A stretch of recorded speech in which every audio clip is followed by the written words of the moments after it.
Hello everyone, it's Scott, and today we're going to talk about the 10 best cards from the Big Score, which is a subset of Outlaws of Thunder Junction. So let's dive in to our top 10 cards. So coming in at number 10 is Topor Orb. For 2 mana, you get an artifact where creatures entering the battlefield don't cause abilities to trigger. So this would be abilities like Deep Cavern Bat's ability to look at an opponent's hand and take a card out. Those would not be accessible. So I think this is a potential sideboard card in a number of decks in Standard. Coming in at number 9 is Collector's Cage. For 1 and a white mana, you get an artifact with Hideaway 5. When this artifact enters the battlefield, look at the top 5 cards of your library, exile 1 face down, then put the rest in the bottom in a random order. And then for 1 mana, you can tap Collector's Cage and put a +1/+1 counter on target creature you control. Then if you control 3 or more creatures with different powers, you may play the exile card without paying its mana cost. So the idea here is you have to go ahead and get 3 different creatures that have different powers onto the battlefield, and you do have an ability with Collector's Cage to sculpt that a little bit by putting a +1/+1 counter on something. So this is attainable, but it will probably be a little bit difficult to make it happen consistently. So because of that, I'm saying it's our 9th best card from the set. Next, at number 8, we have Lost Jite. For 1 mana, you get a legendary equipment, and when an equipped creature deals combat damage, put a charge counter on Lost Jite. Remove a charge counter from Lost Jite, and you get to choose 1, untap target land. Target creature can't be blocked this turn, or put a +1/+1 counter on equipped creature, and the equip cost is 1. So interesting card, nice abilities on it, but there's no automatic boost to your creature when you have this. You just get to get those abilities when you do combat damage to an opponent, and then you can remove a counter to add one of those abilities. So not as powerful as, the card that it is mimicking, which is Umezawa's Jite, which was a powerful card from the first Kamigawa block. So I think this has some standard playability, but we'll see where it fits in. At number 7, I've got Rest in Peace. For 1 and a white mana, you get an enchantment, and when Rest in Peace enters the battlefield, exile all graveyards. If a card or token would be put into a graveyard from anywhere, exile it instead. So Rest in Peace is your ultimate get rid of your opponent's graveyard cards. And with as many decks in Standard right now playing graveyard shenanigans, I think this is going to see actually a lot of play in Standard. Any white deck is going to have it certainly in the sideboard, and I can see decks going ahead and putting several copies in the main deck just because of the need to stop an opponent from accessing their graveyard. So I've got it at number 7. At number 6, I've got Legion Extruder.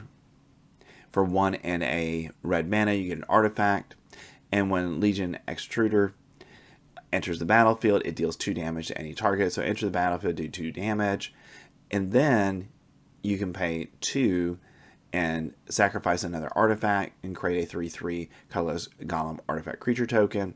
And I can see this going right now into the Oni called Anvil deck as a way of, doing some damage to something, but then having a way to sacrifice things and getting more value out of them.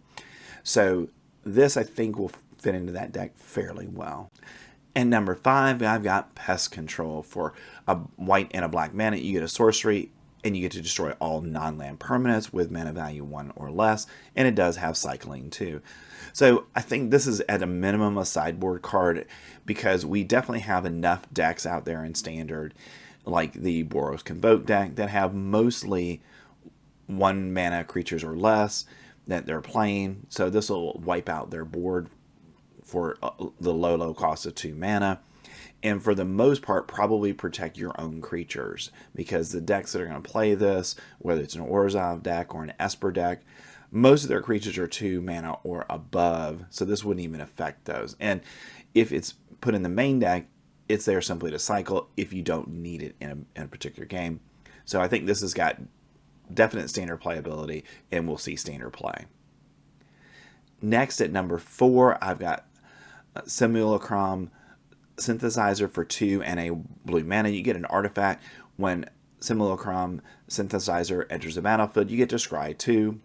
And whenever another artifact with mana value 3 or greater enters the battlefield under your control, you get to create a 0/0 colorless construct artifact creature token with this creature gets +1/+1 for each artifact you control. So powerful ability on this, and we already have an Azorius artifact deck in Standard. That's a lower tier deck, but this is a way for that deck to potentially get access to a lot more creatures, because most of the artifacts in the deck are 3 mana or above. So I think this is going to help that deck out quite a bit and make it much more playable in Standard. At number 3, we've got Grand Abolisher. For 2 white mana, you get a Human Cleric. That's a 2/2. And during your turn, your opponents can't cast spells or activate abilities of artifacts, creatures, or enchantments. So this is Teferi Time Raveler on a body, basically, because the static ability on Teferi Time Raveler was your opponent can't cast spells on your turn. So they couldn't counter anything. They couldn't interact on your turn. So Grand Arbiter does the same thing, but also prevents your opponent from activating abilities of artifacts, creatures, or enchantments. So I think this is going to see a decent amount of Standard play, because we already have a lot of pieces for a mono white or a Boros Prison style deck, and I think that's where this is going to go. And having the ability to prevent your opponent from doing stuff on your turn is very powerful, because we've got a lot of decks that want to interact with you on your turn, and they don't want to do much on theirs.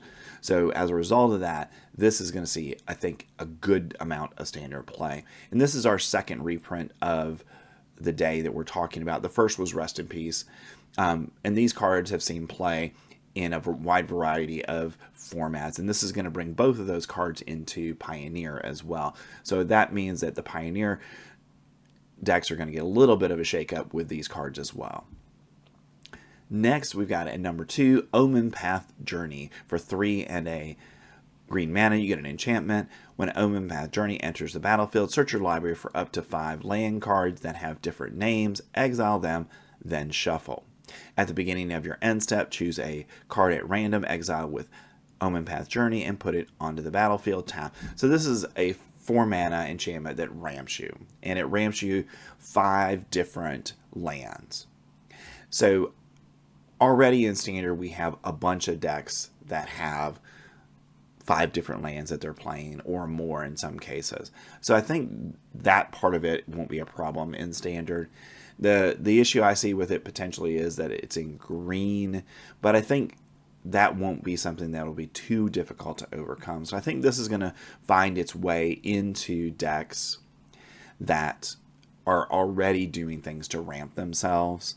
I can see this in that Teamer control deck as a good place, but also potentially our 4 and 5 color control deck. That this could go into that one as well to get more cards, more lands. I can see it going into that deck as well to get more lands into play faster, so you can, get your Atraxas and things like that down faster. All right, and my number 1 card from the set is Loot, the key to everything. For a green, a blue, and a red mana, you get a legendary creature that's a Beast Noble. He's 1/2, and he has Ward 1. At the beginning of your upkeep, exile the top X cards of your library, where X is the number of card types among other non-land permanents you control. You may play those cards this turn. So Loot has basically a looting ability attached to it. So for each permanent type you have on the battlefield, you get to exile a card from the top of your library, and then you get to play those cards. So this is a powerful ability in Standard, and I think this will definitely see play. Now the question is there a home for it right away, or are we going to have to build a deck around Loot? And I'm not sure at this point, but I think it's going to definitely see play, because that ability to get that extra card draw in essence every single turn is very powerful. And I can see this drawing you 4 or 5 cards to use in any given match at a time. So you're going to race through your deck, and as a result of that, Loot is my number 1 pick from the big score. All right, so those are my choices for the best cards from the big score. One thing I do want to say about the big score set, it is a subset. There's 30 cards in it, but based on what we're hearing from people, we're only going to get one card every 5 packs or so. So in a box, if you get a box, you know, you're looking at 7 cards or so from the big score that you're going to get. So I have a feeling that availability of these cards is going to be very limited. So if there's something you really want, I would go ahead and get those right away, so that way you have them to play in standard. Thanks for staying to the end of the video and for liking and subscribing. I really appreciate it. And I will be back with our review of Modern Horizons 3 in the coming months. And we'll do some play videos throughout the Outlaws of Thunder Junction standard season as well. So thanks. You can take a look at our videos for the best mythic and rares from the set as well. So thanks. I will see you next time.